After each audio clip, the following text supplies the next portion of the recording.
ایک کلام جناب ابو طالب علیہ السلام کے حوالے سے آپ حضرات کی نظر کر رہا ہوں، بطور خاص سماعت فرمائے کہ میں ابو طالب ہوں،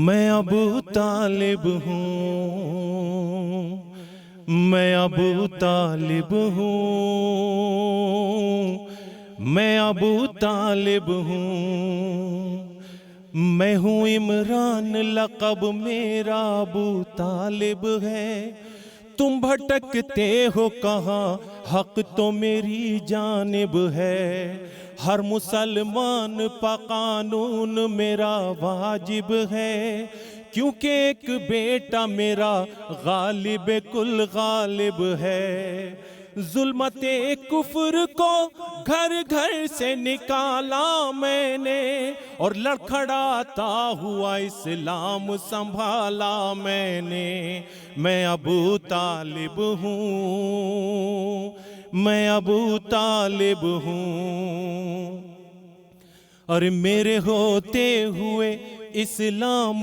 کو خطرہ تو نہیں، کہیں قرآن سے ہٹ کر میرا شجرہ تو نہیں، میرے کردار کا دامن کہیں میلا تو نہیں، کوئی بچہ میرا میدان سے بھاگا تو نہیں، پھر بھی تم نے میرے ایمان کی سند مانگی ہے، جبکہ اسلام نے خود مجھ سے مدد مانگی ہے، میں ابو طالب ہوں، میں ابو طالب ہوں، میں ابو طالب ہوں، میں ابو طالب ہوں، اور خانہ حق سے جو پایا وہ پسر میرا ہے، آیتیں جس پا اترتی ہیں وہ گھر میرا ہے، نوک نیزہ پا جو بولا ہے وہ سر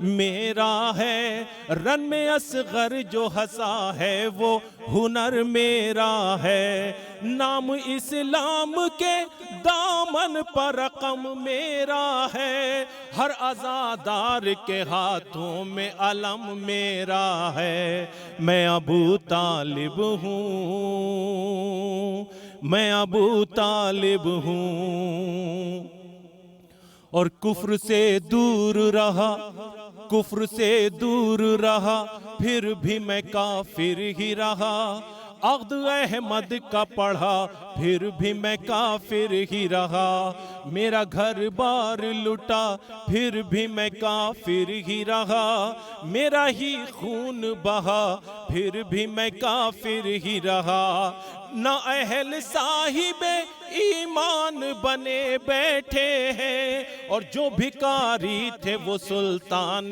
بنے بیٹھے ہیں، میں ابو طالب ہوں، میں ابو طالب ہوں، اور میرے اوصاف و کمالات تمہیں کیا معلوم، میرے اوصاف و کمالات تمہیں کیا معلوم، میری الفت میرے جذبات تمہیں کیا معلوم، کس طرح گزرے ہیں حالات تمہیں کیا معلوم، اور کیا تھے اس دور کے حالات تمہیں کیا معلوم، دعوت فکر میں دن رات گزر جاتے تھے، اور لوگ میرا ہی نمک کھا کے مکر جاتے تھے، میں ابو طالب ہوں، میں ابو طالب ہوں، اور کتنا پاکیزہ، کتنا پاکیزہ حسب اور نسب میرا ہے، سارے اسلام میں جو کچھ ہے وہ سب میرا ہے، ادب زیست میں انداز ادب میرا ہے، مصطفیٰ میرے علی میرے ہیں رب میرا ہے، یہ بتاؤ مجھے تم، یہ بتاؤ کوئی مجھ جیسا مسلمان بھی ہے، میرے گھر نہج بلاغہ بھی ہے قرآن بھی ہے، میرے گھر نہج بلاغہ بھی ہے قرآن بھی ہے، और ए मुसलमान बता, ए मुसलमान बता, कुछ तेरा ईमान भी है, कोई बख्शिश का तेरे पास में सामान भी है। तू जो कहता है कि काफ़ी मुझे कुरान भी है, उसमें ये सोच ले एक सूरह इमरान भी है। गर्ज से सूरह इमरान की पहचान नहीं, पूरा कुरान भी रट ले तो मुसलमान नहीं। मैं अबू तालिब हूँ, मैं अबू तालिब हूँ। अरे फितना उठता या कोई वक्त बिगड़ जाता था, सरबकफ हो के हजारों से मैं लड़ जाता था। भारी इस्लाम के दुश्मन पर मैं पड़ जाता था, हौसला अहमदे मुरसल का भी बढ़ जाता था। मैंने अहकाम शरीयत का भरम रखा है, और मेरे कदमों पर रिसालत ने कदम रखा है। मैं अबू तालिब हूँ, मैं अबू तालिब हूँ, मैं अबू तालिब हूँ, मैं अबू तालिब हूँ। शुक्रिया।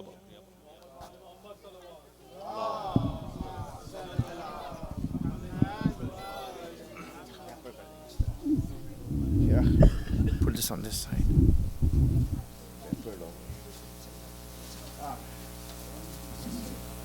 मोहम्मद वाले मोहम्मद सलावत।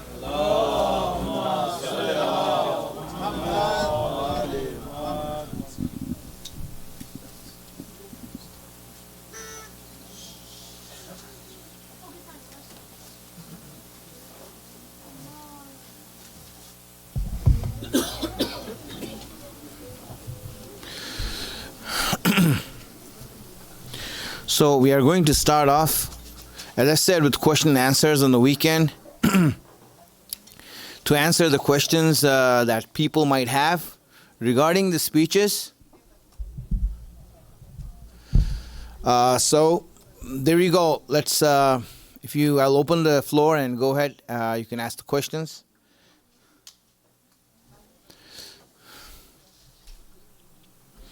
One question that came up is that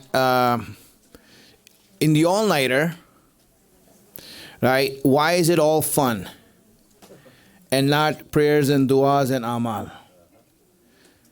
All right. And we see that, we're up all night in Ramadan and just having fun and not having any sort of prayers and other things, that are there. Good question.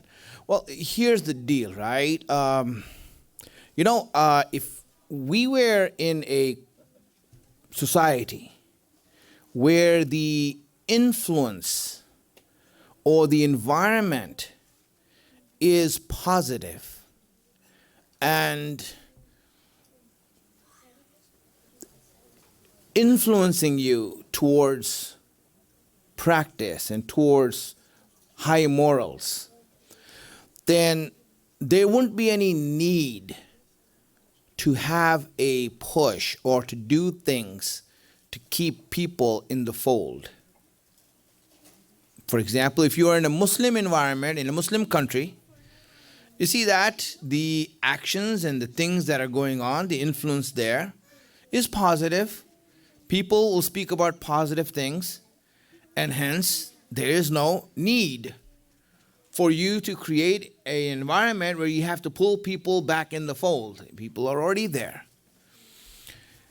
But the environment that we live in is an environment in which the influence towards bad and the influence towards dunya is a lot. We all know it because we live here. There's nothing to be proven. You know that if you just stand neutrally, then there's more chances of you going wrong than right. There's more chances for you to fall down than to stand up. So in this situation where the influences are extremely to the wrong and to the evil, now we have to come up with ways in which people can have an attachment, to what is right. Now, there is a hadith from many of the Imams that you might have heard of, and I'm sure you heard about it. It says that a child's life is divided into 3 places, right? One is, the first part is where the child is a prince, and in that time you don't give him any orders, any commands, just let him play. And then you come to the age where he has to work and be a slave.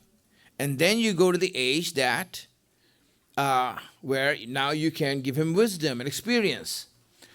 The issue is that in the stage that we are in as Muslims in America, the stage that we are as Muslims in America, you see that the children or the youngsters who are growing up, when they see that there's more excitement on the other side, and we are just about these things, so to them it's very easy. The choice is very easy. What the heck am I doing here? The party's there. And that's why a lot of people don't understand that. I have so many examples in front of me of kids who used to be Hafiz of the Quran and all of these things when they were kids, and now they're on drugs. All of that didn't work. But the people that stuck, and the people in our experience that truly stuck here and they came here, are the ones whose hearts were attached and who started loving the deen. So the first thing we need to do is create love of the deen before any understanding or knowledge or all these things. Create the love of the deen. You know, I don't remember anything I learned in Sunday school. I don't remember anything. I went to Sunday school in Chicago, right? I grew up here. I went to Sunday school there in Chicago. I don't remember anything I learned in Sunday school. The only thing I remember is the football we used to play, right?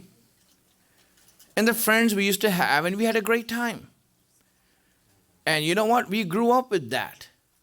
And that was the attachment that kept me and the people that I know, you know, and those are the things that we remember. Right? We don't remember those lessons and all these things, you know. I mean, all of that, I had to relearn all of that when I went to the Hausa. Right? Didn't remember anything. Not even how to read the Quran. We read the Quran in Sunday school, but I forgot it. High school. I had to relearn that after high school when I went to the Hausa. You know? So the fact is, my friends, the idea is for us to attach our children to the deen, give them that love. Show them what that love is. And then when they get attached to it, then you'll see that this center and the place that they come to will be a place that they had good memories of. And these good memories that they had is going to keep them attached to this place, to this house. And when they grow up, they start learning. You know, most kids start actually paying attention to Islam or to practice when they have a child of their own. Yeah, not even in high school, not even in college, but when they get married and have a child of their own, then they're like, okay, you know what? I need to create an environment for this, right? And then they start paying attention. That's the way it is. And we need to be smart about that. Don't get into that mode that, oh, you know what, we need to pray up all night. No, there's a night for prayers. Allah kept it once a year, right? And the every night prayer is a very optional thing. It's up to you. And you do it at your home, away from everyone. The whole idea of Salatul Layl, doing the night prayer at night, Allah kept it, is voluntary. It's for you to pray at home, alone where no one sees you, not to pray in the masjid where everyone sees you. That's not the idea behind it. And it's a personal thing. And you should do it on your own. But you cannot force a community to do night prayer. Otherwise, what's the difference between us and them who do Taraweeh? You know, they do the Taraweeh. And if we also start doing the same thing, force prayers on everyone, you know, really, this is the problem here. And that's why the attachment has to be there. Then you see that when people actually start coming and they start questioning, that's when you slowly start to bring them in. Because then they'll start learning. Trust me, you know, when a person is not interested, you can teach him for a life, he will not learn anything. And when he's interested, you don't need to teach him anything. He himself will learn. He will find a way to learn when he's interested. And that's what we want. We want our kids to be interested, not learned. When they're interested, they will learn themselves. They will come and read and ask themselves. And that's what we want. That's what we want to bring them to. And inshallah, that's where we stand on it. We just give them the right principles, and you see that when they grow up, they'll grow with those principles here.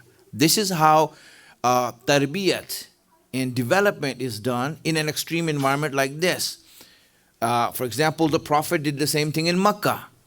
Allah did the same thing in Makkah. When the Muslims were in Makkah, He didn't force any prayers on them. No wajib prayers, no jamaat prayers, nothing. You know, it was all like, okay, when we meet, we hang out, you know, we eat together, have fun together, and you know what? And we'll talk about spiritual things, religious things, or whatever, whenever we have a chance. But it wasn't forced. Yes? I just want to know, how do you mean by concealed shirk, and how do you know that we are performing something like that? Okay, here's the thing, right? He is asking about concealed shirk. What is that? You know that? Concealed shirk? Yes. Shirk-e khafi. You know? Does anyone know what that is in hadith? Right? What is that? Shirk-e khafi. Meaning, is it nifaq? Then what is it? Riya. It's riya. See, no. Riya means to do things to show off to others that you are doing it. You know, like for example, the guy who, you know, was in the masjid alone praying, let's say. You know, he was alone in the masjid praying. And, you know, because he's alone, he wasn't paying attention. He's just like yawning and, you know, Allahu Akbar. Yeah, like that. Nothing special, right? Then he heard that the door opened and someone walked in. And all of a sudden, he's like, Alhamdulillahi Rabbil Alameen. Started to say it in the correct pronunciation with the right Arabic and everything. All of a sudden, stand up and all these things. And now he was like so happy that he prayed his, mashallah, you know, no mistakes in the prayer, right? He went down, and then after he was done, he was like, Subhanallah, let me see who was impressed by my prayer. He turned around and he saw there was a dog that came in the masjid. And so he ended up finding out that he prayed for a dog. You know?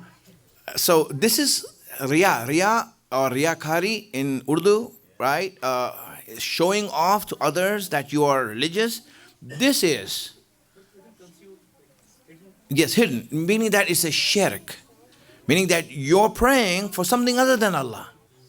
And you don't even know it, that you're doing it. Right? I mean, here you're doing it, and you're doing it for someone else. So that means that this is for someone else. It's actually praying to Allah, but you are trying to impress somebody else. Impress someone else. But the intention is that you're praying for him then. So then Allah will say what? He says, you didn't pray for me, you prayed for him. Go and ask him for a reward. So if someone, let's say, gives you shabashi, says you are really good, and you take that and then you become more takabbur. Is that also committing? No. I mean, see, here's the thing, right? He's asking about, for example, people do this all the time, right? They will come and they will praise you in your face. MashaAllah, you're so good and you're so great and all these things. And the only people who get impressed by that are what we call ahmak, or stupid. Stupid people get impressed by when other people say these things, right? Because if a person is a little bit smart, he would know that, listen, your praise doesn't matter, man. Really, it doesn't matter. It's not worth anything. Can you come to the angels in my grave and give testimony? You know? And you know what? You can't. So your praise doesn't matter, really. I mean, it's okay you praise because you're a good person and you want to say the right thing. That's fine. But me being smart, I don't let it get to my head. So what he's doing is okay. That's his job. He sees that you're a brother and he needs to be encouraged, and you say good about him. That's fine. But you need to be smart enough to know that, you know what, the actual praise that you need to understand is when, for example, Allah praises you or Ahlul Bayt praises you. If they say that you're good, then you know what, you are good. Now, sometimes you pray in the offering to encourage others. That's different, right? There are situations. Yes, that's different. For example, Allah says in the Quran that you give in Allah's way openly and secretly. Right? You give openly and secretly. Secretly is for spiritual growth. Openly is for social growth. When you give openly, you give it so that you encourage other people to grow. Right? But you give secretly so that you can grow yourself. And that's everything. I mean, you pray, for example, the night prayers on your own, not in public. But the wajib prayers, you can pray in public, and you should pray in public. It's recommended. Why? It encourages others also. Could you still give it openly and also spiritually at the same time? Yes, it is, but the growth level is not that fast. It's not as fast. Because there's always chances of other things getting involved in that. So if you do something openly, then try to do a lot more secretly in order to protect yourself. Because one of the worst things that can happen to a mu'min is that, you know what, he ends up doing everything for other people. This is one of the worst calamities of a mu'min in any field, whether it's giving, whether it is reciting, whether it's anything. When you start doing it for other people all the time, then you know what, it just, then you lose it in your own personal growth, in your personal life. And you see you're not doing as much. And then slowly it goes away and it's finished. You become dark, all right? So may Allah protect us from that. I'm going to stop over here and start speech. Salawat ala Muhammad.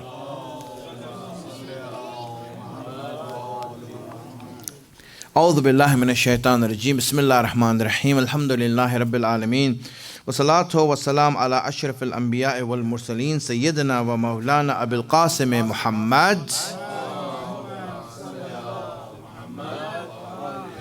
وعلى آله الطيبين الطاهرين المعصومين سيما بقية الله الأعظم روحي وأرواح العالمين له الفداء رب اشرح لي صدري ويسر لي أمري واحلل عقدة من لساني يفقهوا قولي. The idea of life is that it is a clean slate where you have full choice and free will to make it the way you want. So if I ask you what is life, life is a canvas that is empty where Allah has given you the paintbrush to paint your own destiny. That's what life is. When you want to define life, what is life? Life is the opportunity Allah has given you to draw yourself, to make yourself. Whatever you are here in this world is forced on you by Allah. Allah made you the way you are. What is your height? What is your color? What is your race? What is your nationality? What is any description or classification you want to give to yourself? Who made that? Allah did. He forced it on you. So now Allah says, yes, in this world I forced everything on you, but I'm giving you the chance to draw yourself now. Use your own choice, use your own will and your own imagination and draw yourself. Make a painting of yourself And I promise that's the painting, that's the picture that's going to remain in every time to come. Life is that. And hence, let's look at life itself. I'm going to go into the characteristics of life. Number one thing about life is I need you all to imagine, use the power of imagination that you have to imagine what could be. Not what it is, what could be. When you use your aql and intellect, you are limited to this world. Because that's all you can think about. Can you intellectualize hereafter? Can you intellectualize hereafter? Can you, using your reasoning and intelligence, describe the hereafter? The only thing you can do with your aql is to prove that there is a hereafter. That there is akhirat. That there is Allah. That's the only thing you can do with your aql. What is Allah? Is he there? Yes. I can prove with my intellect right now that Allah exists. And I can give intellectual proofs and reasoning to prove to any mind in the world that Allah exists. That's there. But what is He? Now my intellect is finished there. It cannot even go into those boundaries to describe Allah. The only way, the only thing that can reach Allah or that can begin to even understand Allah is imagination. Is the power of imagination that you have. And this is really important. For your life also, if you don't use your imagination, then you know what? You will not understand life. You will only know what you are doing right now. You will not know what actual life is. You will not know that. And if you don't know that, you will never live it. You will never know how to live it. So let me just go right into it right now. Today we're going to start off with the first characteristic of life. And I want you to use your imagination to find out. If you look at your life, what do you want in life more than anything else? Peace. Very good. Peace. Very good. He said peace. All right. Hi. Anyone else want to offer an answer here? You know? Happiness. Very good. No more school. Very good. You know? I mean, it's good. Your age is school. Our age is work. You know? And when I get a little bit older, it'll be retirement. Said no more retirement. Let me finish it. Right? Yes, it's true. What you're saying is right. So you want these things. And imagine, what do you want? But of all these things, what is the most important thing in life? This is important for us to understand. What is in life that is greater than anything else that you would want? For example, happiness is good. Peace is good. My iPad. You know, someone buy him an iPad for Eid. Right? So what happens is that when you have, whatever you want, I want you to imagine now, yourself. Look in your life and say, this is what I want more than anything else. And you know what? Whatever you answer, I want to one-up that answer. I want to go a little bit higher than that. Think deeper now. Imagine now. Imagine with me, what is it that will make life better? That will make life the best?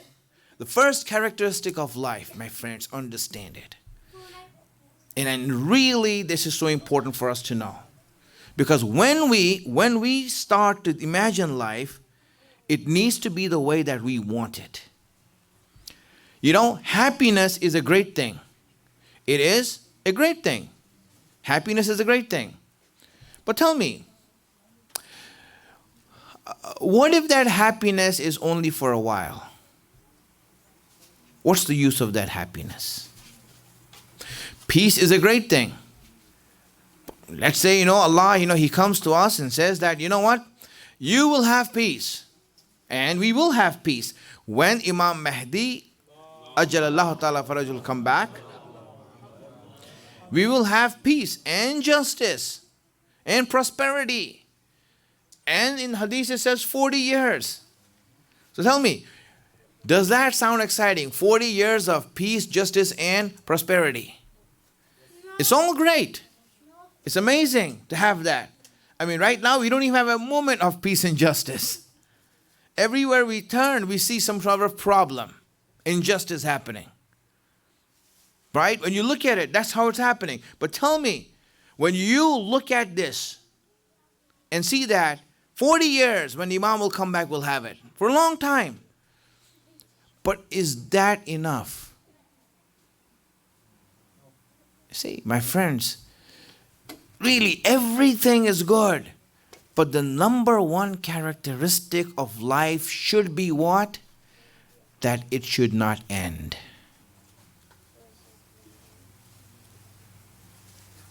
I don't want it to end. I don't want it to finish. This is the number one characteristic that is deep within our hearts. Take a look at yourself and see, do you want this to end? Really, Allah, what's the use of life if it's going to end? Great, you're going to give me all these things and make me enjoy and have fun, but it's short-lived. Then what? The number one characteristic of life that should not end. Subhanallah. Let me give you an example, and you'll understand this better. I tried to buy a house last year. Didn't work out. But every house I was looking at, and I met some real estate agents, and I saw the listings online, everywhere, trying to look for the right house. And every place you go, the real estate agents, when they want to advertise a property, any property, they will come and they will see the property. They'll look at all the facilities it has, all the good points it has. And when they do the listing, you will see that they'll write the important selling points at the top. And the main selling point you see is always bold. Capital letters. It's always bold. For example, you'll see a house that starts with swimming pool or a pool house. And all of a sudden, why? Because your focus should come there. That's the most important point of this house. That's straight. That's the way it is. If you ever want to buy a house, you'll see that they will always highlight the number one asset, the number one item in this house that you should buy it for at the top, and they make it bold. So, let me now make you a real estate agent. Right? And let's see, you can use your imagination, You have to sell Jannat, heaven. And that is your listing. Let's say you're hired and say, hey, listen, sell my plot in Jannat. Sell my plot in Jannat. Would you? I will hire you for that. Okay, great. You are hired. Now, obviously, when you look at Jannat, it has a lot of great things. A lot of great things. And Allah describes them in the Quran. He describes all of them in the Quran. He says, food, however much you want and whatever you want. Yes, it's exactly to your taste. Yes, desserts, as much as you want. Allah speaks about birds also. But leave that, right? Hurul Ain, galore. You have friends there. All these things. rivers made of milk and honey. And so many things. Now, all these descriptions have meanings, right? But I'm saying to you that with all these things that are in Jannah that are so great, if you have to advertise Jannah, what would be that one thing that you would highlight first? No bills. There you go. You know how Allah does it? Good neighbors, yes. In Jannah, He's looking for good neighbors. Yeah. Oh, them. Okay. I thought you were neighbors. All neighbors in Jannah are okay, all right? You won't get bad neighbors there. In fact, the only thing you have to be afraid of is if they don't like you. But so what happens is this. All these things are there. What is the number one asset in Jannah that makes it appealing, that makes it great, that makes it amazing? When Allah, He is now selling Jannah to you. And He writes a listing in the Quran. He writes a listing in the Quran, and of all the things in Jannah, you know what He highlights? Here, He highlights just one thing, right? فَادْخُلُوهَا خَالِدِينَ. Enter it forever. Understand that. It is forever. There is no ending. This is a life that has no ending. This is a life that is forever. There's no downfall, there's no going away, there's no erasing, there's no evaporating, nothing. This is forever. I want you to just imagine it. Just imagine it, my friends. What is forever? You know what is forever? I mean, really, infinity. You can go on living forever.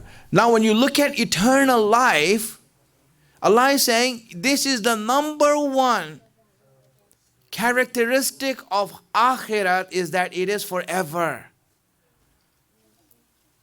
In this world, you're always afraid of dying.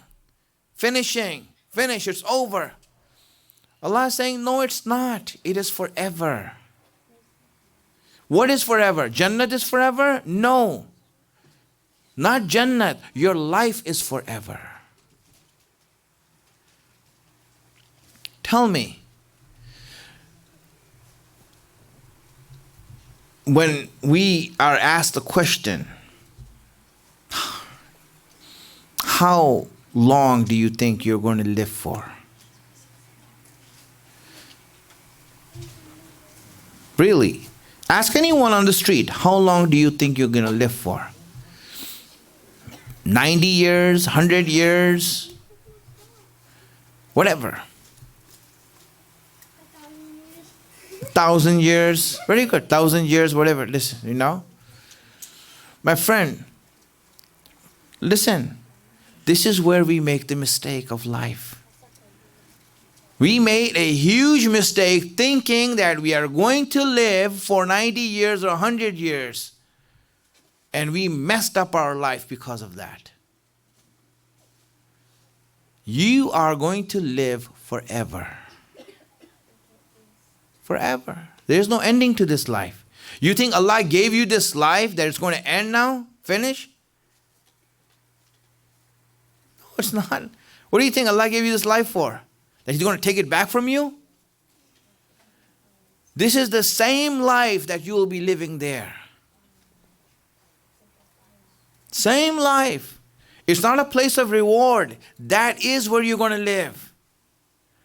This was a restricted, limited sample Allah showed you. And quite disgusting. That is where everything is going to be. That's forever. And your life is forever. Now, how can I explain it? Let me just tell you something, right? And then, inshallah, you will understand what I'm saying by this. And I want you to think, because your whole life is going to change now. if you can grasp what I'm saying. Your whole life is going to change. Tell me, someone goes to a doctor. I go to a doctor, right? So I went to the doctor and, I think I'm healthy. I think I'm doing well.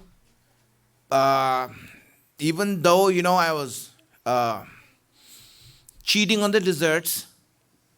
But I went to the doctor to get a checkup, and you know what? The doctor comes out with a miserable face after seeing my results. And he looks at me like all scared, and he makes me scared. What the heck is the matter with you, man? You're a doctor.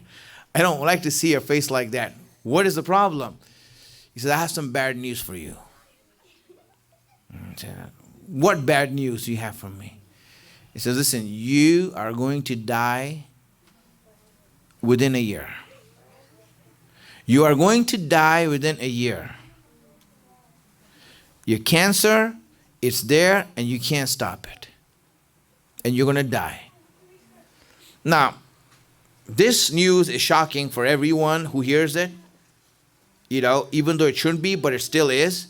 So now, if you hear such a news that you're going to die within a year, tell me, now that you go back home and you grasp the idea that I only have one more year to live, now when you start to live the next day or the next week and make a plan for yourself, are you going to have the same priorities in living your life like you did before you had this knowledge? You're thinking you're going to live till 80, 90 years old. And based on that, you made a plan of life. And you were living your life based on the fact that it's 80, 90 years old. I have all these things to do. So first education, then job, then, settling down, getting a house, getting married, having children, having grandchildren, getting heart attacks, and all that. You go forward with that. And then what happens at the end? You die. So you had all this plan. Now you have the news, certain news that you're going to die in 1 year. Tell me, do you have the same plans now? So my friends, you plan your life based on how long you think it's going to be for. Isn't that the case? Aren't you planning your life based on how long you think your life is for? So until now, your plan was based on the fact that you're going to live for, 80, 90 years. That was your plan. Was it different? Now that you found out that you're going to live forever, Allah says that you're going to live forever. What? You think you're going to finish? It's all done? No, it's not. You're going to live forever. So when you are going to live forever, tell me, is your plan going to remain the same? My friends, really, we have heard about akhirat. We don't believe in it. Otherwise, our life will be like that. I am alive forever. What am I in a hurry for? What am I in a hurry for? When you look at how long you're going to live, then your whole perspective has changed. We have hadith from Imam Baqir alayhi salam.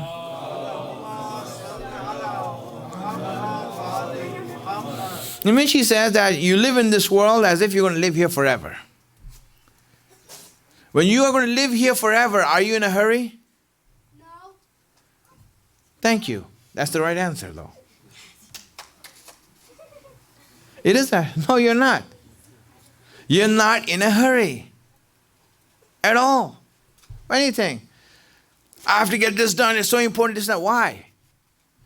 Oh, wow. I don't know why. Because you think it's going to finish? No, it's not. We are going to live forever. Can you believe in that? Can you make yourself believe in that? Allah is saying, can you make yourself believe that you're going to live forever? Allah, I mean, really, most of us don't want to. No, Allah, this is it. I want 80, 90 years and that's it for me. And I'll plan all my life, 80, 90 years, right here. All the way till retirement. Retirement? You know, it's perspective. You know, perspective. I can give many examples, but I'm going to give like an example right now. For example, I remember when I was going to the Hausa to study. I was young. And I was going to the Hausa to study. My relatives were really upset. Because, you know what, I mean, you expect that the kids in the family are going to become doctors and engineers. They did not expect that someone's going to become a Maulvi. You know? And they were all upset. They were like calling me up and said, are you crazy? Are you going to destroy your life? Going here, this and that, you know? And, I mean, really, I was like looking at people and, all my aunts were calling me, My aunties were calling me, Are you crazy? You're going to a house and you're going to ruin your life and all these things, Now, I know what they were afraid of, but it's okay. So now what happened is that I was like, yes, but I like to do that. I want to do it. I want to study and all these things. But you should look at your future. You're going to destroy your future. You should be looking at your future. I said, I am looking at my future. He said, what future? You're going to destroy it. No, I'm looking at my future. Maybe you aren't looking at my future. I am looking at my future that I'll be in the grave. And I'll be raised from the grave. What future are you looking at? What future are you looking at? Which future are we talking about? The time I'm 60, 70 years old? Come on. Really? Is that important for me that I have to live all my life for my last 20 years? That is a pathetic way of living a life. It's miserable. And if that is life, really, as an intelligent person, I don't want it. If that is life. Intelligence, our own reasoning rejects such a life. I don't want such a life.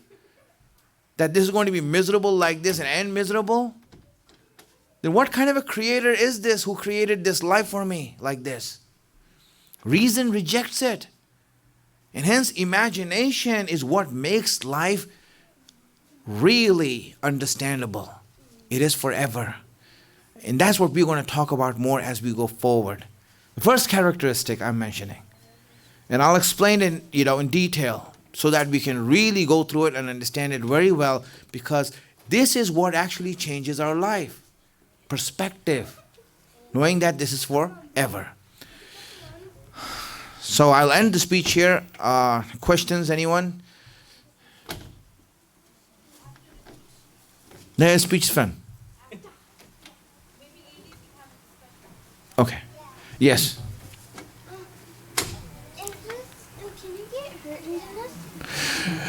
Very good question. Can you get hurt in Jannah? No, you cannot.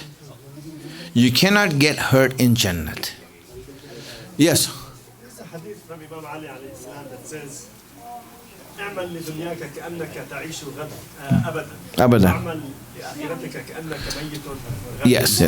How would you write? That's a good hadith, and you will understand it a week from now as we go through the speeches, because I just mentioned the first characteristic. And you will understand that hadith perfectly when we go through the life itself, understanding what life is. I am just giving you the first characteristic. There's other characteristics to come. And when you learn those, then you will see how life works, how things in life work. Yes. Are you able to do whatever you can imagine? Yes. Whatever you can imagine, you are able to do. Yes. Amar? In the afterlife, when you're in heaven, do you become immortal? Immortal? Yes, that's the whole idea. Immortal. You are immortal in Jannah. That was the whole speech about forever. Means immortal. Yes. Any other questions? Okay. You have a question? No problem. All right, listen. Tomorrow, right? Just a reminder, before we go on with the questions. Tomorrow, as a reminder, we have the all-nighter, right? The all-nighter is tomorrow, where we are going to be making, the program will be until this time, 10 o'clock.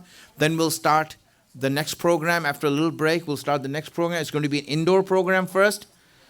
And then after that, there'll be an outdoor and indoor program. Outdoor is going to be cricket and basketball. Right? And if there's anything else, I'll let you know for the ladies tomorrow. Right? There might be something else also. But indoors is going to be, for the little kids also, there'll be something. And there'll be video games. Fortnite. Fortnite, and I have the names of all the people who are competing. It's on 2 stations, PS4, and it's going to be on Xbox, right? And those who play on PS4 will play on PS4. Those who play on Xbox will play on Xbox. And there's going to be a tournament, right, of Fortnite, and we'll go through that. I have the names. Whoever wants to play has to give their names to me, all right? No, you don't have to raise your name right now. Yes?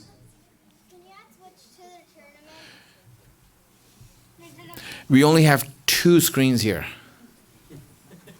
But Switch is already on screen.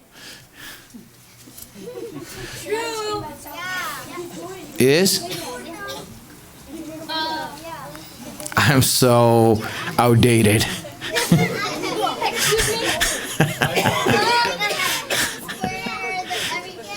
All right. Yes, Hassan. On the Switch thing, you're actually able to join every single console. Okay. Yeah. All right, so why don't you bring it in, then we'll see, right? Everyone brings their own Switch in, and then we'll see how it's done. I don't know how that works. Yes, Amar. Can we join my map and create it? I have a nice Yes. I know. Everyone's interested now, huh? They're all into it. Okay, yes. Which mode will we be playing in? We'll see all that, right? I'll decide with our IT experts on that, all right? Hold on. I'll come to you. Let them, yes, next. Go ahead. Like, there's gonna be two. My sister, she has her own. Okay, you bring your own one, all right? You both bring your own, all right? Everyone bring their own. Next. If we're gonna use creative, are we gonna? You will discuss that with the IT team, all right? It's over there in that box, all right? You discuss it with the IT team. You. Yes, you can bring board games also for those who don't play video games. You can bring board games, carom board, whatever you want to do, all right? Okay, listen, we'll have the games then, and then after the games, we're going to have burgers that I will be making. They're known as Big Macs.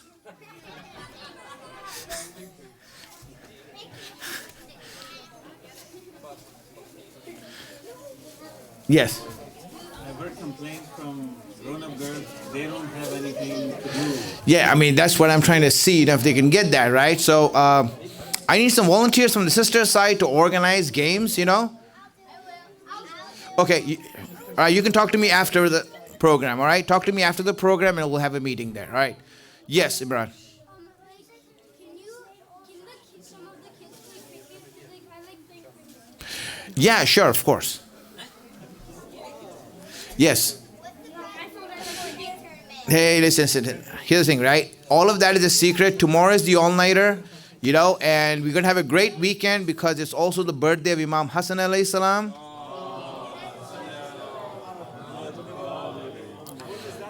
All right?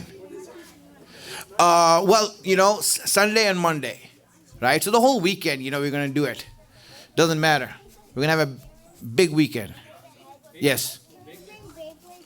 No. Listen. All right. Listen. Tomorrow night, right? All of you are welcome. Invite all your friends to come over, this and that, and it's going to be great, right? Now I see a lot of hands are up. Put your hands down. We'll do it later, all right? After I come there. Okay. So with that in mind, I see that it's going to be like exciting. People are already excited. Are you all hyped up? No, because I don't get to do something. Are you all excited? No, yeah. Can we play soccer? For the indoor games, right? Everyone is involved. There's going to be Family Feud. And there's going to be Cahoots. So bring your own phone because you'll be playing with your phone, all right? Bring your own phone and register. Okay? Any other questions now on a serious note? No, not about speech. All the hands are down. It's finished. Is it about the speech? Then it is. Do you have to write it on the board or put it up there? All right. Yes? Can we watch movies? Oh, this I want to do. Listen. You know, here's the thing, right? The event tomorrow will be more exciting than a movie. Yes. Okay. Can we watch movies? Now, adults, any questions? Are you all good? Yes. Okay, question. Okay, that sounds like fun here, but what we're gonna have fun in afterlife? Heaven. What are we going to have fun in the afterlife? Very good, right? Cricket. You know, Cricket. tell me, why is this fun? Why is this fun? Can anyone tell me why this is so much exciting, that tomorrow's event? We like it, right? Interaction, good. Interaction, we like it. Because we're going to play cricket. Cricket, whatever. You have it? All of you have it? Why is tomorrow exciting? That's the question. It's all night. It's all night? Very good. You know? My friends, listen. All of you have just given the answers that I was looking for. You know, everything that you are looking at it as exciting. Imagine that 1,000 times more to the power of infinity is going to be the excitement that Allah is going to offer us on the Day of Judgment, on Akhirat, Jannah. This is something to look for. We don't know how to describe it here. We don't. We are completely unknowing. All right? So we will end it here for tonight. Allahumma salli ala Muhammad. Let's read the ziyarat, and then after that, the kids can come forward and ask me the questions. All right? Salawats.